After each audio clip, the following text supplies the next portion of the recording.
भाइयों, जैसा कि आपको टाइटल दिख रहा है सूर्यकांत त्रिपाठी निराला। तो भाइयों, मैं आपसे बस इतना कहना चाहूँगा कि मैं आज से आपको साहित्यिक रचनाएं कह सकते हैं, हिंदी का जो साहित्य है आपको पूरा करा दूँगा। सिर्फ आप मेरे साथ 10 दिन तक बने रहिए और देखिए आपकी उंगलियों पे साहित्य नाचेगा।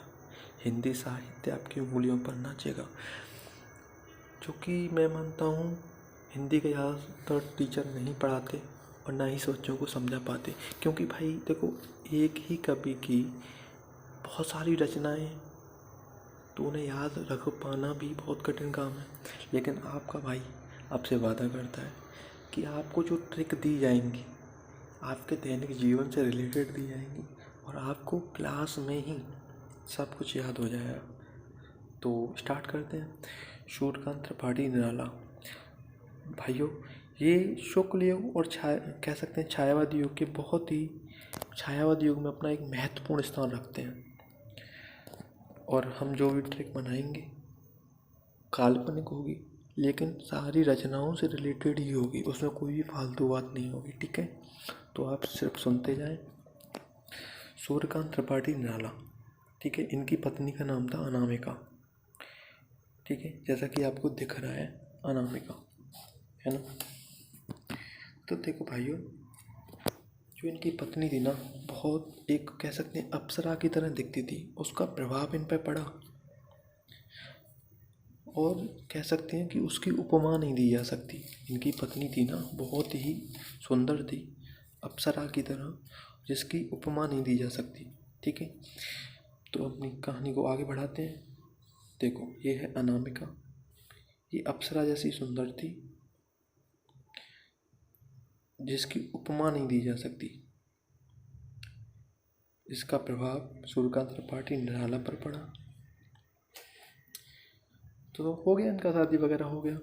अब ये क्या थी, जो अनामिका थी, ये राम की शक्ति पूजा करती थी, राम की पूजा करती थी। तो देखो भाइयों, पूजा करेगी तो कुछ चढ़ाएगी भी, जैसे कि बेला, अपरा दे रखा है। बेला, परिमल, अपरा, तुलसी। भाइयों देखो, मैं ये इसकी रचना है तुलसीदास, लेकिन हमें तो याद रखना है तुलसी, सिर्फ इसी से आपको याद रहेगी। उसके बाद देखो, इसने बेला चढ़ाया, परमल चढ़ाया, अपरा चढ़ाया, तुलसी चढ़ाया, नए पत्ते चढ़ाए।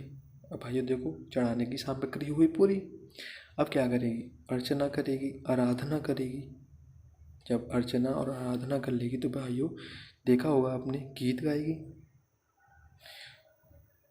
तो हम भाइयों एक ही उपन्यास है, इसको यहाँ काउंट कर लेते हैं यही, कि चमेली भी चढ़ाएगी। जैसे नए पत्ते चढ़ाए, बेला, परमल, अपरा, तुलसी, नए पत्ते चढ़ाए, तो चमेली भी चढ़ाया।